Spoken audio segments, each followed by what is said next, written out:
Cümleten selamun aleyküm hanımlar. Divapatik YouTube kanalıma hepiniz hoş geldiniz. Bugün birlikte iki şiş dikişsiz çok güzel, çok şık bir patik yapacağız. Ben patiğimde piyasada rahatlıkla bulabileceğiniz normal patikli iplerden kullandım. Şişlerim 3 numara. Modelimiz de şöyle hanımlar. Baştan sona iki şiş ile yaptım. Çok kolay, çok şık, gösterişli bir patik. Patiğimize şu bölümden başlıyoruz. Ön bölümü yaptıktan sonra burundan başlayarak tabanını ve arkasını örerek patiğimizi bitiriyoruz. Bu patiğin hiçbir yerinde dikiş yok. Baştan sona dikişsiz yaptım. Hanımlar, bu patik benim elimin ölçülerine göre 37, 38 ve 39 numara ayaklar için uyumlu oldu. Daha büyük yapmak isteyenler, bakın şurada haroşalı desenler var. Buraya bir haroşalı desen daha fazla örebilir. Daha küçük yapmak isteyenler de bir iki tane haroşalı deseni eksik yapabilir. Boyutunu böyle ayarlayacaksınız. Şimdi patiğimize şu bilek bölümünden başlayacağız. 27 ilmek olarak öncelikle İpim ile 27 adet ilmek atacağım. Birinci ilmeğim, 2, 3, 4, 5, 6. Bu şekilde 27 ilmeğimizi atalım gelelim. 27 ilmeğimi attım geldim hanımlar. Hemen şu ucumuza bir düğüm atacağım. Öncelikle. Sonra geri dönüyorum. İlk sırada hanımlar kenar ilmeğini aldım.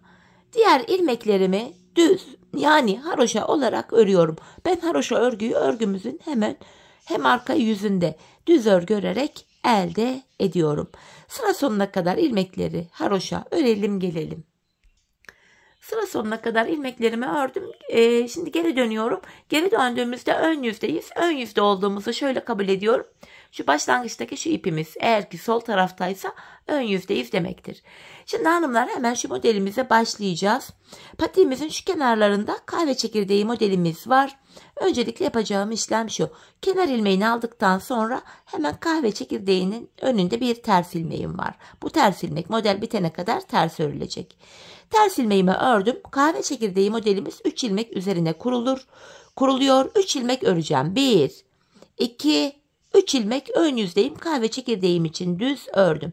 Hanımlar, patiğimizin hemen kahve çekirdeğinden sonra artırma yapacağım. Tam ortalarda da kesme yapacağım. Tam olarak ilk sıradayız modelimizde.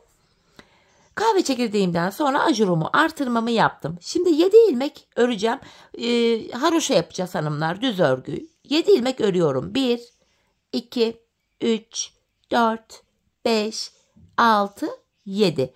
Ardından ortadaki 3 ilmeği şöyle 3 ilmek. Üçünü birlikte keserek örüyorum hanımlar. 3 ilmeğin üçünü birden kestim. Ortada kesim yapmış oluyoruz. Yanlara ajur yapınca da 2 tane kestiğimiz ilmekler tekrar yerine geliyor. 27 ilmek olarak patiğimizi örüyoruz. Kesimimi yaptıktan sonra buraya 7 ilmek daha haroşa öreceğim. 2, 3, 4, 5, 6, 7. 7 haroşadan sonra bakın şuraya bir tane ajur yapmıştık. Buraya da hemen ajurumu, yani artırmamı yapıyorum. Kahve çekirdeğimin 3 ilmeğini düz örüyorum. En son buraya bir ilmek ters ördüm ve en son kenar ilmeğimi de düz olarak örüyorum. Ön yüzde model kurulumunu yaptım. Şimdi geri dönüyorum hanımlar, arka yüzdeyim. Arka yüzde kenar ilmeğini örmeden aldım. Kahve çekirdeğinin önüne ön yüzde şuraya bir tane ters örmüştük. Bu ilmeği arka yüzde düz öreceğim. Ön yüze ters düşecek. Burada kahve çekirdeğimin 3 ilmeğini ters örüyorum arka yüzde ve yaptığım artırma ajuru da yine ters ördüm. Hanımlar, ortada 7 ilmek sağa, 7 ilmek sola, 1 ilmek de ortada kesim yaparak haroşa örmüştük. Toplamda 15 ilmek oluyor. 7 sağda, 7 solda, bir de kesim yaptığımız ilmek 15. Bu 15 ilmeği arka yüzde düz örüyorum. 1, 2, 3, 4, 5, 6, 7, 8, 9, 10, 11, 12, 13, 14, 15. Bakın şuradaki ajuruma kadar düz ördüm. Bu ajurumu da ters örüyorum. Diğer kenardaki kahve çekirdeğimiz için 3 ilmek daha ters örüyorum.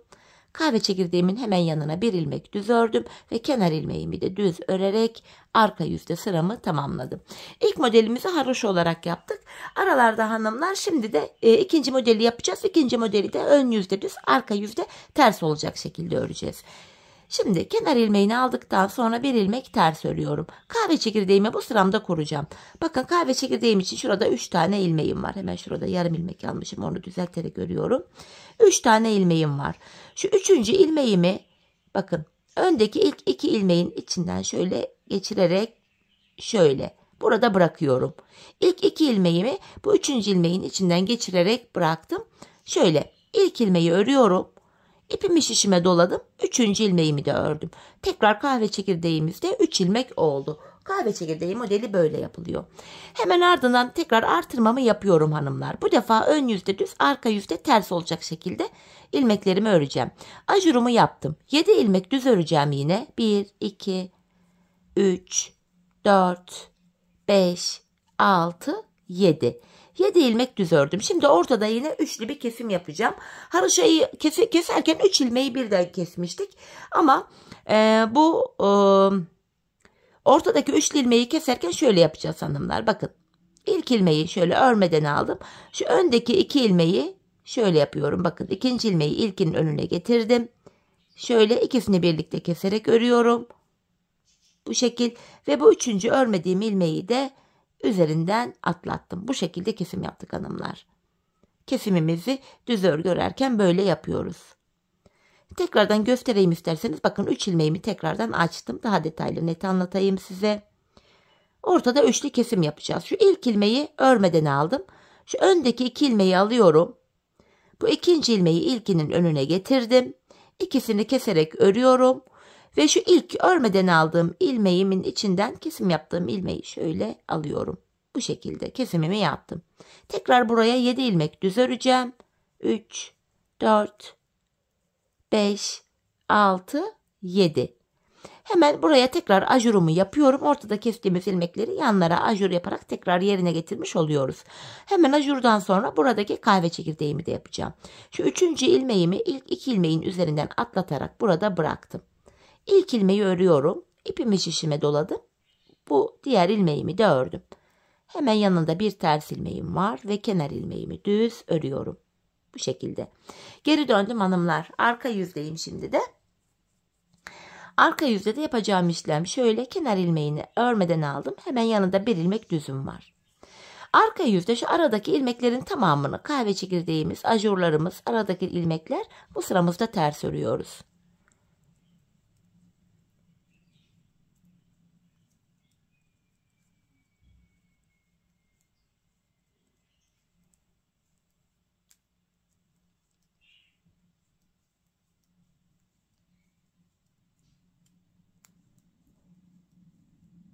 Bakın, kahve çekirdeğimin hanımlar yanında en son bir ilmek düzüm var. Bunu düz örüyorum ve kenar ilmeğimi de düz ördüm. Tekrar geri dönüyorum. Ön yüzde düz, arka yüzde ters olacak şekilde ikinci modeli de yaptık. Şimdi diğer modeli yine haroşa olarak yapacağız. Kenar ilmeğini aldıktan sonra bir ilmek tersimi ördüm. Kahve çekirdeğini her 3 sırada bir yapıyoruz hanımlar. Kahve çekirdeğini ön yüzde yapmıştık. Arka yüzde ilmeklerimizi ördük. Bir sıra oldu. Şimdi ön yüzdeyiz. Bu ikinci sıra oluyor. Kahve çekirdeğimin 3 ilmeğini düz örüyorum. Hemen ardından bakın, yeniden artırmamı yaptım. Bu sıramızda yine haroşalı yapacağız ortayı. 7 ilmek haroşa, yani düz örüyorum. 3, 4, 5, 6, 7. Yine ortaya şöyle 3 ilmeğin üçünü birden kesiyorum. Ortada da kesimimi yaptım. 7 ilmek daha öreceğim. 1, 2, 3, 4, 5, 6, 7. Tekrardan ajurumu yapıyorum. Artırmamı yaptım yani. Kahve çekirdeğimin 3 ilmeği düz. Hemen yanında bir ilmek tersim var ve son ilmeğimi düz ördüm. Ön yüzde yine modelimizi yaptık. Arka yüzdeyim hanımlar. Kenar ilmeğinden sonra bir ilmek düzüm var. Kahve çekirdeğimin 3 ilmeğini ters örüyorum. Kahve çekirdeğinden sonraki 3. sıramız oluyor. Ön yüzde tekrar kahve çekirdeğini kuracağız. Hemen artırma yaptığım ilmeğimi de ters ördüm. Ortada 15 ilmek haroşam var. 15 haroşama yine düz örüyorum. 3, 4, 5, 6, 7, 8, 9, 10, 11, 12, 13, 14, 15. Diğer ilmeklerimi bakın artırdığım ilmeğim ve kahve çekirdeğimin ilmekleri ters. Son 2 ilmeğimi düz ördüm. Evet hanımlar, yine haroşalı bir şekilde bu modelimizi de tamamladık. Tekrardan modelin biri haroşa oluyor. Bakın bir diş haroşa oldu. Bir diğerinde de ön yüzde düz, arka yüzde ters örüyoruz. Kenar ilmeğini aldım. Bir tersim var. 3 sıra örmüştük. Şimdi tekrar kahve çekirdeğini yapacağım. 3. ilmeği ilk 2 ilmeğin üzerinden atlattım. İlk ilmeğimi düz örüyorum. İpimi şişime doladım. Yanındaki ilmeği de düz ördüm. Hemen buraya ajurumu yine yapıyorum hanımlar. Bakın artırmamı yaptım. 7 ilmek düz öreceğim. 1, 2, 3, 4, 5, 6, 7. Şimdi ortada yine 3 ilmeği keseceğiz. Düz örgü yaptığımızda kesimi şöyle yapıyordum. İlk ilmeğimi örmeden aldım. İkinci ve üçüncü ilmeğimi alıyorum. Bu ikinci ilmeği ilkinin önüne getirdim. İkisini keserek örüyorum. Ve bu ilk ilmeği de İlk ilmeğin içinden de kesim yaptığım ilmeği şöyle çıkarıyorum. Ortada yine üçlü kesimimizi yaptık hanımlar. Tekrar 7 ilmek düz öreceğim. 2, 3, 4, 5, 6, 7. Hemen artırmamı yapıyorum. Tekrar burada da kahve çekirdeğimi koruyacağım. 3. ilmeğimi ilk 2 ilmeğin üstünden atlattım. İlk ilmeğimi örüyorum. Artırdım. Diğer ilmeğimi de ördüm. Bir tersimi örüyorum ve kenar ilmeğim düz. Bu şekilde. Şimdi geri dönüyorum hanımlar. Arka yüzdeyim. Kenar ilmeğinden sonra bir düz ördüm. Bu sıramızda ilmeklerimizi son 2 ilmek kalana kadar ters olarak öreceğiz. Sadece son 2 ilmeği düz öreceğiz. Model sırasıyla böyle yapılıyor. Her 3 sırada bir kahve çekirdeği kuruyoruz. Ortadaki modelde de bir diş haroşa yapıyoruz. Bir sonrakinde de ön yüzde düz, arka yüzde ters olarak ilmekleri örüyoruz. Bakın son 2 ilmeğim düz ördüm. Geri dönüyorum hanımlar. Tekrar şimdi haroşalı modeli yapacağız. Bunu da birlikte yapalım. Kenar ilmeğini aldıktan sonra bir tersimi örüyorum. Kahve çekirdeğinden sonraki bu ikinci sıramız. 3 ilmeğimi düz ördüm. Tekrardan bakın artırmamı yani ajurumu yaptım. 7 ilmek haroşa öreceğim. 2, 3, 4, 5, 6, 7. Ortada üçlü bir kesimimi yapıyorum yine. Üçünü birden topladım. Böyle. Şimdi tekrar 7 haroşa öreceğim. 2, 3, 4, 5, 6, 7. Yeniden buraya da artırmamı yani ajurumu yaptım. Kahve çekirdeğimin 3 ilmeği düz. Bir tersim var. Ön yüzde son kenar ilmeğimi de düz ördüm. Böyle. Bakın şeklimiz görünmeye başladı hanımlar, yavaş yavaş bu şekilde.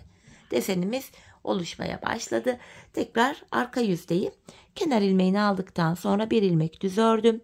Kahve çekirdeğimin 3 ilmeğini ters örüyorum. Ajurumu da yine ters ördüm. Ortaya yine 15 ilmek haroşa düz öreceğim. Yani her defasında saymaya gerek yok. Diğer taraftaki artırma yaptığım ilmeğe kadar düz örüyorum.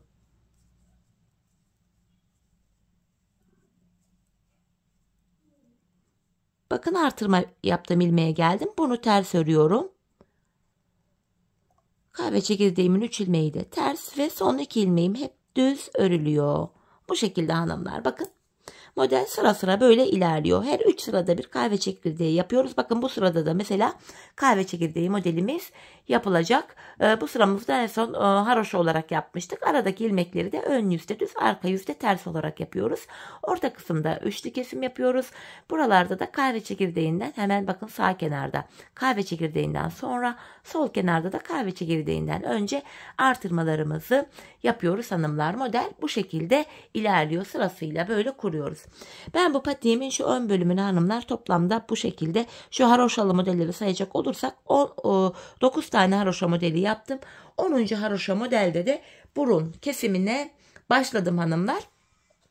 Şimdi burada bakın şuradaki ilk diş haroşamız zaten şöyle model üzerinde göstereyim. Başlangıç için de onu saymıyoruz.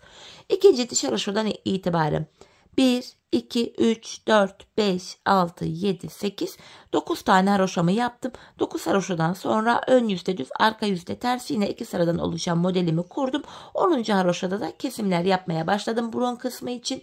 Bu aşamada hanımlar sizler şöyle de yapabilirsiniz. Ben burada 10 diş haroşa, 9 diş haroşayı tamamladıktan sonra sizlere ölçüyü vereceğim ama siz buraya, hani dediğim gibi videonun başında da söylediğim gibi, boyutu ayarlamak adına ben 10. diş haroşada yaptım ama siz daha küçük yapacaksanız bunu 8. diş haroşada da kesim yapmaya başlayabilirsiniz. 35-36 numara ayakkabılar için yapacak olanlar böyle olacak. 40-41 numara yapmak istiyorum diyenler de buraya 11 diş böyle haroşa görüntüsü olduktan sonra da burun kesimine başlayabilirler. Boyut böyle ayarlanacak ama dediğim gibi ben buradaki ön bölümdeki haroşalarımı tamamladıktan, yani haroşa derken haroşa modelleri sayarak gittiğim için öyle diyorum. Bu bölümü tamamladıktan sonra sizlere zaten mezura ile ölçüleri de vereceğim. Şimdi ben hemen bu bölümü tamamlayıp geliyorum hanımlar. Ardından buluşalım. Evet hanımlar, patiğimin şu ön bölümünü yaptım. Şu haroşalı modelden 9 tane yaptım. Bakın şurası 1. 2, 3, 4, 5, 6, 7, 8 ve 9. 9 tane haroşadan sonra yine ön yüzde düz, arka yüzde ters 2 sıra daha modelimi kurdum. Ve sırayla şimdi size ölçüyü vereceğim. Büyüklüğü küçüklüğü ona göre ayarlayacaksınız. Şöyle bakın. Patiğimin tam burun kısmına, şöyle bakın, tam uç kısmına sıfırlayarak gösteriyorum. Ben 11 santim kadar ördüm. 35-36 numara yapacağım diyenler bunu 9,5-10 santim kadar yapabilirler. Yani ortalama şurada bir haroşa eksik yapabilir. Daha büyük yapmak isteyenler de şuraya 12 santim olarak yapabilirler. Sizlere ölçüyü bu şekilde vermiş oldum. Şimdi burun kısmında ilmek sayıları azalacak. Artık artırmaları yapmayacağız. Bunu da şöyle yapacağız. Kenar ilmeğini aldım. Bir tane tersimi yine ters örüyorum. Kahve çekirdeğimin 3 ilmeğini düz ördüm.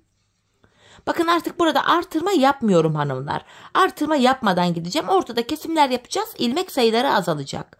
Şimdi ortadaki ilmeğime kadar bakın düz örüyorum. Sayalım. 3 tane kahve çekirdeğinden sonra 3 ilmek ördüm. Artırma yapmadım. 4, 5, 6, 7. 7 ilmek ördüm. Ortadaki 3 ilmeği yine kesiyorum. 7 ilmek daha öreceğim. 1, 2, 3, 4, 5, 6, 7. Bunlar haroşaydı. Yine bakın burada da artırma yapmıyorum. Ortada kesim yapmış olduk. Artırma yapmadık. Kahve çekirdeğimin 3 ilmeğini düz örüyorum. Yanında bir ilmek tersim var ve kenar ilmeğimi düz ördüm. 2 ilmek eksildi hanımlar, böylece artırma yapmadığımız için 25 ilmeğimiz kaldı. Arka yüzde yine kenar ilmeğini aldım. Bir düz ilmeğimi ördüm. Kahve çekirdeğimin 3 ilmeğini ters örüyorum. Artırdığım ilmek olmadığı için arada 15 ilmek haroşayı düz örüyorum. Da sayalım, 4 oldu. 5, 6, 7, 8, 9, 10, 11, 12, 13, 14, 15. Yine kahve çekirdeğimin 3 ilmeğini arka yüzde ters örüyorum. Kalan 2 ilmeğimi de düz ördüm. Tekrar ön yüzdeyiz hanımlar. Aynı işlemlere yine devam edeceğiz. Artırma yapmadan kenar ilmeğini aldıktan sonra bir sıra ters örüyorum. Bir ilmek ters örüyorum. Kahve çekirdeğimi yapacağım. 3. ilmeğimi ilk 2 ilmeğin üstünden atlattım. Bir düz örüyorum. Artırdım, bir düz ilmek ördüm. Kahve çekirdeğimi yaptım. Yine bakın hanımlar, burada artırma yapmadım. Şimdi ön yüzde düz, arka yüzde ters öreceğiz. Sayarak gidelim. Ortadaki 3 ilmeği de keseceğiz. Şu 1. ilmeğim, 2, 3, 4, 5, 6. Bakın bu defa ortaya 6 ilmek ördüm. Orta ilmekte şurada üçlü kesim yapacağız. Üçlü kesimde de yine ilk ilmeğimi örmedim. İkinci ilmeğimi şu ilk ilmeğimin önüne getiriyorum. İkisini ördüm. Örmediğim ilmeğimi içinden şöyle geçiriyorum. Buraya yine 1, 2, 3, 4, 5, 6 ilmek düz ördüm. Kahve çekirdeğimi burada da yapacağım hanımlar. İlk ilmeğimi ördüm, artırdım. Diğer ilmeğimi de ördüm. Bir ilmek tersim var ve kenar ilmeğim düz. Şimdi de hanımlar 2 ilmek daha eksildi. 23 ilmek kaldı. Arka yüzde kenar ilmeğinden sonra bir ilmek düz ördüm. Son 2 ilmek kalana kadar buradaki ilmeklerimi ters olarak öreceğim.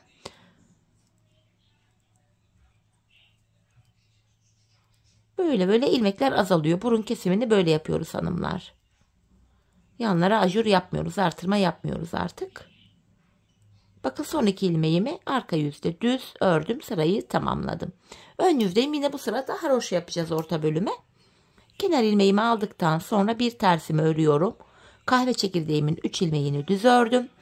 Şimdi ortaya bakın yine artırma yapmıyorum. Haroşa öreceğim. 1, 2, 3, 4, 5. Bu defa 5 ilmek ördüm. Bakın ortada 3 ilmeği keseceğim. Tam orta ilmek belli zaten. Orta ilmek şu. Sağındaki ve solundaki ilmeği de alıyorum. Öndeki 3 ilmeği birlikte kestim. Keserek ördüm. 5 ilmek daha haroşa öreceğim. 2, 3, 4, 5. Kahve çekirdeğime geldim. 3 ilmek düz. Hemen kahve çekirdeğimin solunda bir tersim var ve kenar ilmeğimi düz ördüm. Geri dönüyoruz hanımlar. Arka yüzde kenar ilmeğinden sonra bir ilmek düzümü ördüm. Kahve çekirdeğimin 3 ilmeği ters. Diğer kahve çekirdeği modelime kadar olan aradaki ilmeklerimi düz öreceğim. Yani haroşa. Bakın 4 ilmek oldu. 5, 6, 7, 8, 9, 10, 11 ilmek haroşamı ördüm. Kahve çekirdeğimin 3 ilmeği ters. Yanında bir ilmek düz. Kenar ilmeğimi de düz ördüm. Tekrar ön yüzdeyiz hanımlar. Yine kesmeye devam edeceğiz. Bu defa ön yüzde düz, arka yüzde ters yapacağız. Kenar ilmeğinden sonra bir ters ördüm. Tekrar kahve çekirdeği modelimi yapıyorum. Model kurulumunu yapıyorum. İpimi şişime doladım. Yanındaki bir ilmeği de ördüm. Şimdi düz öreceğim hanımlar. 1, 2, 3, 4 ilmek düz ördüm. Önde yine üçlü kesim yapacağız. Bu aşamada şöyle ilk ilmeği örmedim.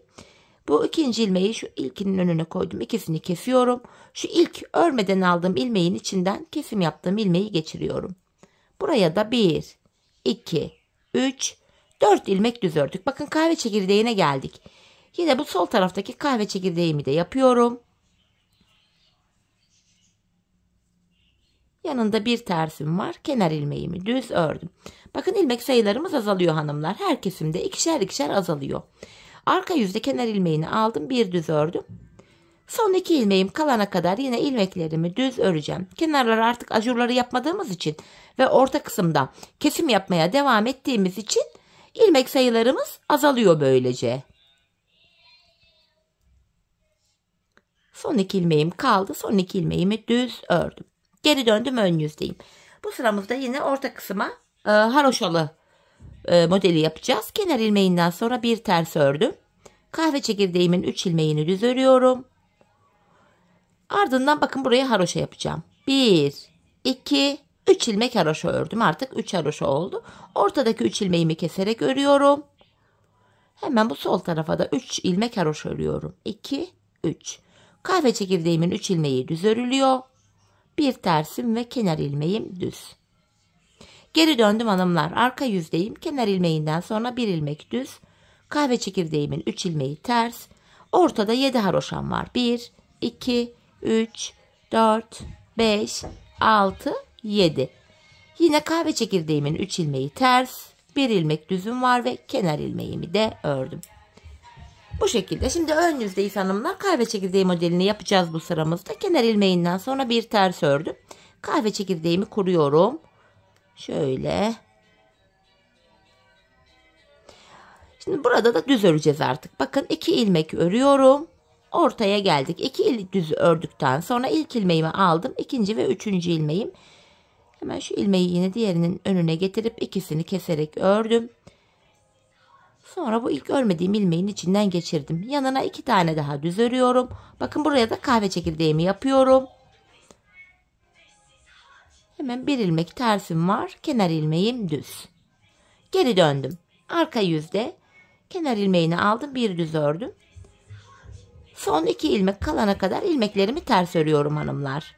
11 ilmeğimiz kalana kadar kesimlere devam edeceğiz.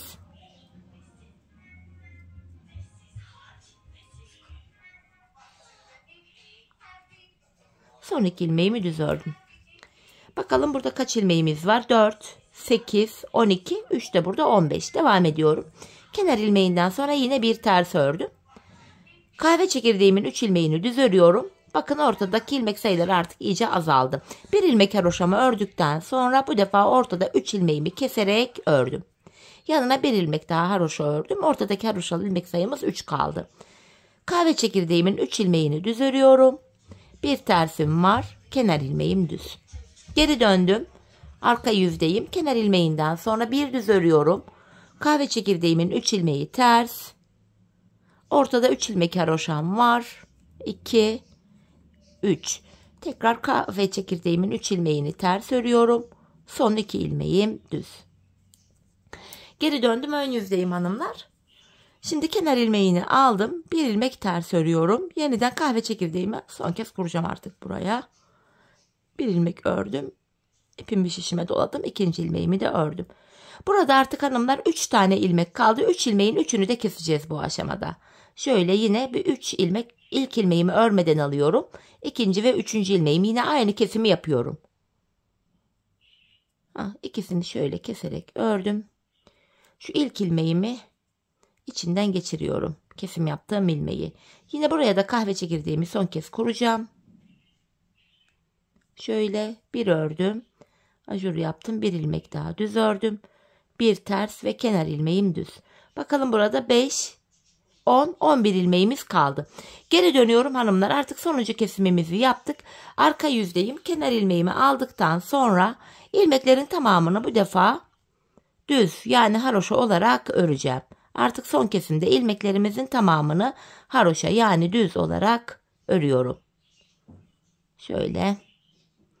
Artık modelimizi üst bölümünü burada tamamladık hanımlar. Burada son 11 ilmeğim kaldı. Burun kısmına geldik. Şimdi tabanımıza geçiş yapacağız hanımlar. 11 ilmeğimiz kaldı. Şu an yapacağımız işlem bu. Şu an bakın ilk kenar ilmek yerlerine girerek ilmekler çıkaracağız. Hemen şuradaki ilk kenar ilmek yerine giriyorum. İlmeğin iki kanadına birden ilmek çıkarttım. Bu şekilde hem tabanı yapmış olacağız hem de taban üst bölüme eklenmiş olacak. Bu bölümde haroşa örgü uygulaması yapacağız. Bakın tabanımız tamamen haroşa. Bir ilmek çıkarttım. Şişimde 11 ilmeğim vardı. 11 ilmeğimi de öreceğim. Bir ilmek de buradan çıkarttık. 12 ilmek oldu. Sonuncu ilmeğimi de ördüm. Şimdi de hemen şu kenardan bakın kenar ilmek yerleri var. Hemen şuradaki kenar ilmek yerine ilmeğin iki kanadına birden girerek ilmek çıkarttım. 13 ilmeğimiz oldu hanımlar. Geri dönüyorum. Bu aşamada ipimiz hep karşıda olacak ve ilk ilmeği örmeden alacağız. Diğer ilmeklerimi sıra sonuna kadar yine haroşa örüyorum. İlmek sayılarımız artış gösteriyor şimdi de. Sonuncu ilmeğimi de ördüm. Tekrar geri dönüyorum. İlmek çıkartma işlemini şöyle yapıyoruz. Ön yüzde yapıyoruz sadece. İlk ilmeği sağ kenardan, ikinciyi de sol kenardan çıkarıyoruz. Şimdi tekrar ön yüzdeyim. Bir sonraki kenar ilmek yerine ilmeğin iki kanadına birden girerek ilmek çıkarttım. İlmeklerimi yine örüyorum.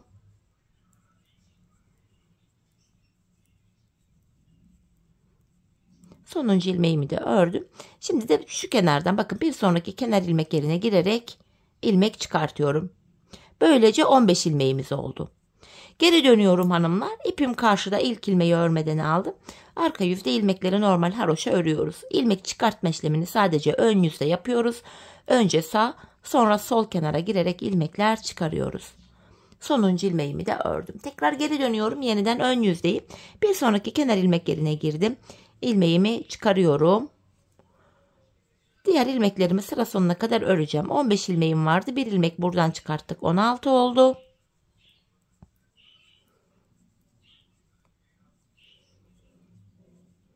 Sonuncu ilmeğimi de ördüm. Şimdi de hemen şu sol kenara girerek şuradan da bir ilmek çıkarıyorum. 17 ilmek oluyor. Bu şekilde hanımlar patiğimizin burun kısmını yapacağız. Biz bu işleme bu bölümde şu an 17 ilmeğimiz var. 27 ilmek olana kadar devam edeceğiz. Şişimizde hanımlar 27 ilmeğimiz olana kadar patiğimizin burun kısmını tamamlayalım gelelim. Evet hanımlar 27 ilmeğim olana kadar patiğimin burun kısmını ördüm geldim. 26. ilmeğimi önce sağ kenardan 27. ve sonuncu ilmeğimi de sol kenardan çıkarttım. Artık 27 ilmek olarak bir süre örmeye devam edeceğiz. Şöyle ki yine ipim karşıda, ilk ilmeğimi örmeden aldım. Yine ilmeklerimi haroşa olarak örüyorum. Son 2 ilmeğim kalana kadar ilmeklerimi öreceğim hanımlar. 27 ilmek olarak öreceğiz. Şu anda ilmek artışı olmayacak artık. Bu şekilde. Bakın son 2 ilmeğim kaldı. Son 2 ilmeğimin ikisini keserek örüyorum. 26 ilmek kaldı. Geri dönüyorum. Yine bir sonraki kenar ilmek yerine girerek ilmek çıkarttım. Tekrar 27 ilmeğim oldu. Bu şekilde 27 ilmek ile patiğimizin taban kısmını örmeye devam edeceğiz. Tekrar ön yüzdeyim. Yine son 2 ilmeğim kalana kadar öreceğim. Bu aşamada taban böyle yapılıyor. Son 2 ilmek kalana kadar örüyoruz. Son 2 ilmeği kesiyoruz ve sıradaki kenar ilmek yerinden ilmek çıkarıyoruz. Son 2 ilmeğimi yine kestim ve bir sonraki kenar ilmek yerine girerek ilmek çıkarttım. Tekrar 27 ilmeğim oldu. Aynı işleme devam edeceğiz hanımlar. Yine ipim karşıda ilk ilmeği örmeden aldım. Diğer ilmeklerimi son 2 ilmeğim kalana kadar örüyorum.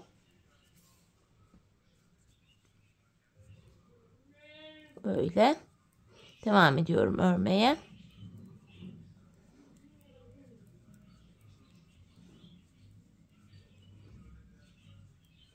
Yine son 2 ilmeğimi kestim hanımlar. Geri dönüyorum. 26 ilmek kaldı şu anda. Şöyle önce kesimimi yaptım. Geri dönüyorum ve yine sıradaki kenar ilmek yerine girerek ilmek çıkarttım. Bu şekilde devam edeceğiz. Biz bu işleme nereye kadar devam edeceğiz? Hemen söylemek istiyorum. Hanımlar bakın şu ilk baştan şu kenar bölümünden itibaren kenar ilmek yerlerimiz var buralarda. Bakın şu 1, şöyle sayayım göstereyim size. 1, 2, 3, 4, 5, 6, 7, 8. Burada 8 kenar ilmek yeri kalana kadar öreceğiz. Buraya işaret koyabilirsiniz. Yani şöyle küçük iplerle, bakın ip takacağım ya da bir işaretleyici falan varsa onları da kullanabilirsiniz. Şu üstten itibaren sayarak 8. kenar ilmek yerine ineceğim. Bakın 1, 2, 3, 4, 5, 6, 7, 8. Şuraya işaret koyacağım. 27 ilmek ile buralara kadar devam edeceğiz çünkü. Hemen ilk işaretimi şuraya koydum. Şöyle ucunu da düğümleyeyim. Diğer tarafa da koyacağım.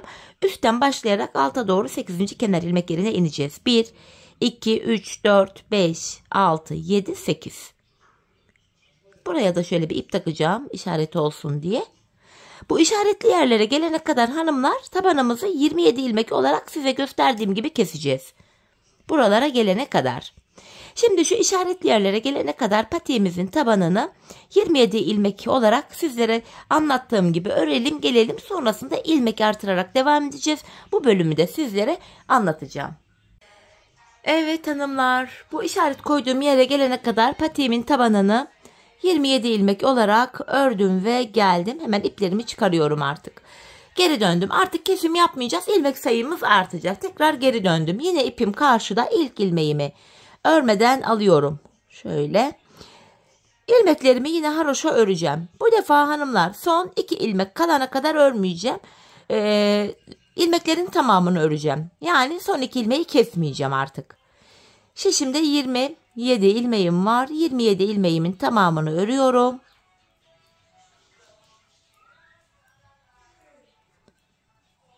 Bakın sonuncu ilmeğimi de ördüm. Geri dönüyorum. Artık ilmek sayıları artacak. Yine bir sonraki yani sıradaki kenar ilmek yerine girerek buradan şöyle ilmeğimi çıkarttım. 28 ilmeğim oldu. İlmeklerimi tekrar sıra sonuna kadar öreceğim. Yine son 2 ilmek kalana kadar örüp kesim yapmayacağım. İlmeklerin tamamını tek tek öreceğim. Sol kenardan da bir ilmek çıkaracağım. Böylece 29 ilmeğimiz olacak. İlmek sayıları artık artış gösteriyor. Bakın şu bölümü yapıyoruz. Bu şekilde ilmeklerimi örüyorum.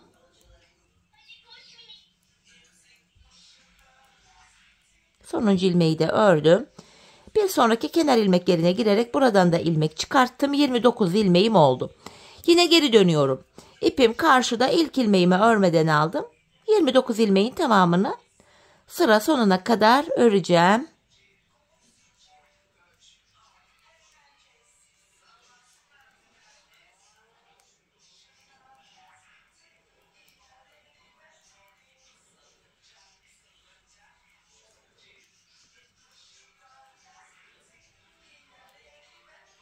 Sonuncu ilmeği de ördüm. Tekrar geri dönüyorum.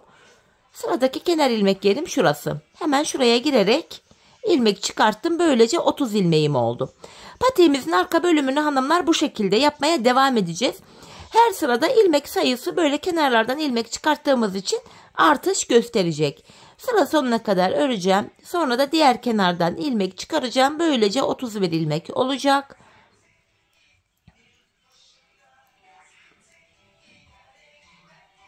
Yine sonuncu ilmeği ördüm. Sıradaki kenar ilmek yerine girip tekrar ilmek çıkarttım. 31 oldu.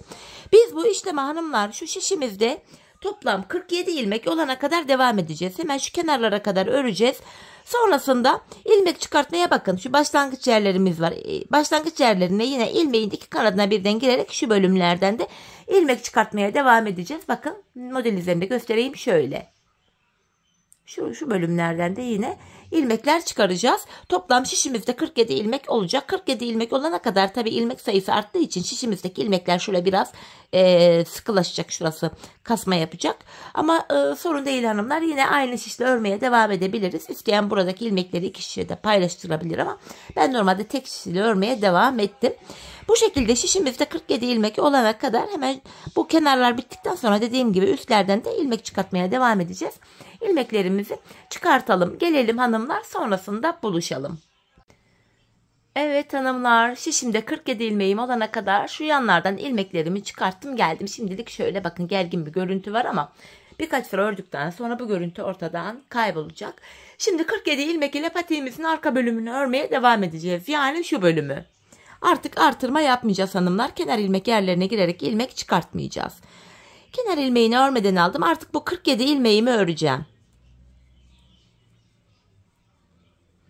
47 ilmek ile patiğimizin arkasını devam ettiriyoruz. Yine gördüğünüz üzere haroşa örgüye de devam ediyoruz.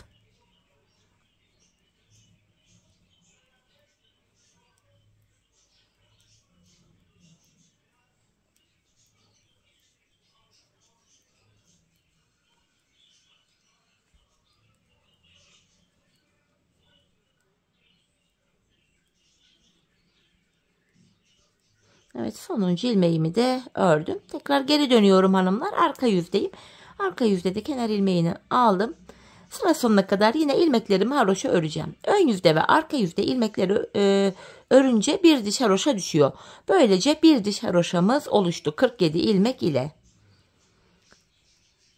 Yarı kısmına kadar öreyim. Patiğimizin bir şeklini göstereceğim hanımlar. İlmekleri iki şişe geçince bakın şöyle bir göstereyim arkasında. Şu ortalama bir miktar ördüm.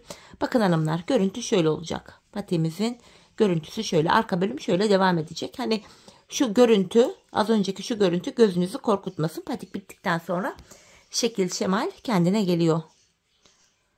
Evet, ilmeklerimi örmeye devam ediyorum yine.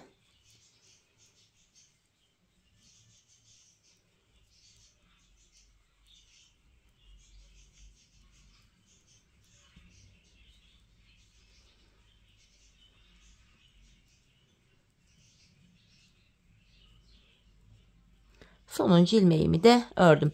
Geri döndüğümüzde hanımlar şurada bir diş haroşamız oluştu. Haroşamızın yeri belli olsun diye hemen şöyle bir ip takı vereceğim buraya. Bakın bir diş haroşanın şu alt kısmına şöyle bir ip geçireyim. Haroşalarımızın sayısı karışmasın, belli olsun diye.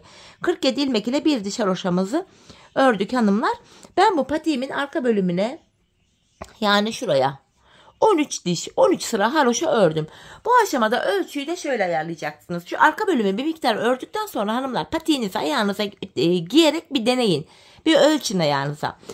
Biraz da bu aşamada esneterek ölçü almanızda fayda var. Çünkü haroşa örgü esnek olduğu için esneterek ölçünüzü alın.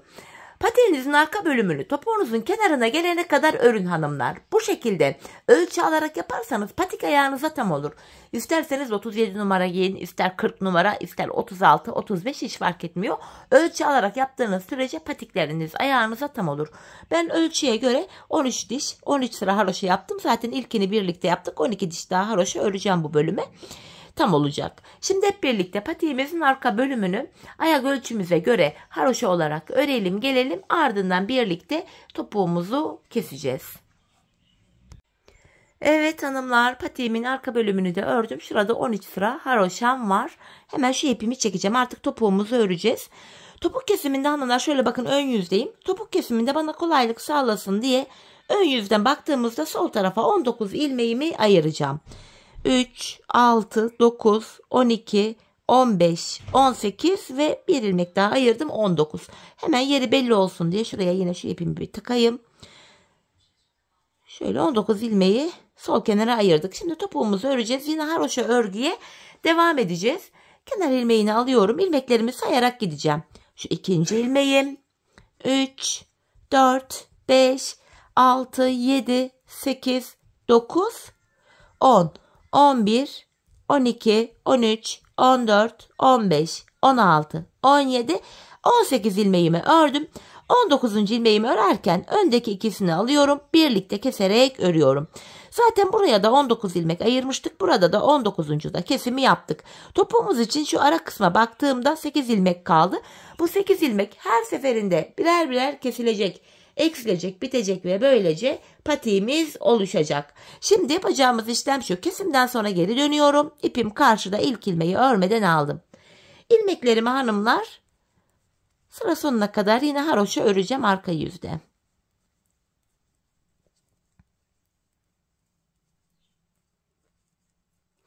Sonuncu ilmeğimi de ördüm. Tekrar geri dönüyorum. Ön yüzdeyim. Yine bir önceki sırada yaptığım işlemin aynısını yapacağım. 18 ilmek öreceğim. 19. da kesimimi yapacağım. 4 ilmeğim oldu. 5, 6, 7, 8, 9, 10, 11, 12, 13, 14, 15, 16, 17, 18 ilmek ördüm. 19. ilmekte yandan da bir ilmek aldım. İkisini keserek örüyorum. İkinci kesimi yaptık. Bir önceki sırada 8 ilmek vardı. Şimdi baktığımızda 7 ilmek kaldı. Yani bir ilmek eksildi. Tekrar kesim yaptık hanımlar. Geri döneceğiz. İlmekleri arka yüzde öreceğiz. Ön yüzde yine 18 örüp 19. da kesimi yapacağız. Biz bu kesme işlemine şu işaretli yere kadar, yani şu arada kalan son 7 ilmek bitene kadar devam edeceğiz. Şimdi hep birlikte bu 7 ilmek bitene kadar patiğimizin topuğunu sizlere anlattığım gibi örelim gelelim. Evet hanımlar, şu işaretlere kadar ilmeklerimi kestim geldim. Bakın patiğimizin topuğu şu şekilde oluştu. İlk başta sol tarafa 19 ilmek ayırmıştım. Kesimlerden sonra sağ şişimde de 19 ilmeğim kaldı. Bu aşamada patiğimin düz tarafı içeride, ters tarafı da dışarıda olacak şekilde ikiye katladım. Kesimimi yapacağım hanımlar. Tığ ile kolay kesim yapabiliyorum ben. İlk kesimim şöyle. Benden taraftaki şişten bir ilmek, ikinciden de bir ilmek aldım. İkisini topluyorum. Diğer kesimlerim de şöyle oluyor. Benden taraftaki şişten bir ilmek, ikinci şişten de bir ilmek aldım. İkinci ilmeği ilkinden geçirip tığımdakileri topluyorum. Benden taraftaki şişten bir ilmek, ikinciden de bir ilmek aldım. İkinci ilmeği ilkinin içinden geçirip tığımdaki ilmeklerimi topladım. Karşılıklı olarak şişlerimizden birer tane ilmek alıyoruz ve ikinci şişten aldığımız ilmeği ilk şişten aldığımız ilmeğin içinden geçiriyoruz. Tığımızdaki ilmekleri topluyoruz. Her iki patiğimizin topuğu da aynı yöne, aynı şekilde kesiliyor hanımlar. Kalan ilmekleri de aynı şekilde keselim gelelim. Evet hanımlar, ilmeklerimi kestim. Son birer ilmeğim kaldı. Önce benden taraftaki ilmeğimi, sonra diğer şumdaki ilmeğimi tığıma aldım. Tığımdaki 3 ilmeğin 3'ünü birden topluyorum. Şuraya bir tane zincir çektim. Şimdi patiğimizin kenarına hanımlar şöyle bir kenar oyası gittik. Bakın tek sıradan oluşan. Şimdi kenar oyamı yapacağım. Bakın topumuzda şöyle gizli kesim izi bile belli değil. Çok temiz, çok şık bir görüntüsü var. Kenar oyamızda şöyle yapıyoruz. Dileyen böyle de kullanabilir ama patiğimizin kenarı biraz daha derli toplu dursun diye en son bir tane zincir çektim. İpimi tığıma doluyorum. Öndeki kenar ilmek yerine bakın sıradaki ilmeğin iki kanadına birden batarak ilmek çıkarıp tığımdaki ilmeklerimi topluyorum. Bir zincir çekiyorum. İpimi tığıma doladım. Sıradaki kenar ilmek yerinden ilmek çıkartıp tığımdaki ilmeklerimi topluyorum. Bir zincir çekiyorum. İpimi tığıma doluyorum. Kenar ilmek yerine batarak ilmek çıkarıp tığımdaki ilmeklerimi topluyorum. Kenar oyamızı bu şekilde yapıyoruz hanımlar. Böyle. Bu şekilde patiğimizin çevresini dolanacağız hanımlar. Sadece patiğimizin şu bölümünde. Yine aynı işlemi yapacağız fakat zincir çekmeyeceğiz. Bir zincir çekiyorduk. Şu bölümde zincir çekmeden yapacağız hanımlar. Şu kenarlarında yine zincir çekerek kenar oyamızı tamamlayacağız. Bu şekilde kenar oyamızı şu ilk başladığımız yere kadar yapalım gelelim. Evet hanımlar, kenar oyamı tamamladım. Şuraya bir tane zincirimi çekiyorum ve ipimi kestim. Hemen ipimin ucunu gizleyeceğim. Patiğimize bir bütün olarak bakacağız. Şu aralara girerek şöyle ipimin ucunu zincir yöntemiyle düğümleyerek arkalara gizliyorum. Evet, patiğimizi bitirdik hanımlar. Bu şekilde. Görüntü itibariyle bakın, patiğimiz şöyle. Ben düzeltiyorum, şöyle. Patiğimiz bu.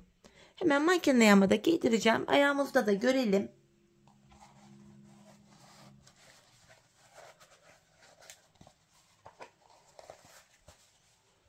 Gayet güzel, şık, çok hoş bir patik oldu. Örmesi zevkli. İki şiş ile dikişsiz. Harika bir model. Evet hanımlar, patiğimizin ayaktaki duruşu da bakın bu şekilde. Patiğimizin kenarları, topuk kısmı, tabanı, model bu.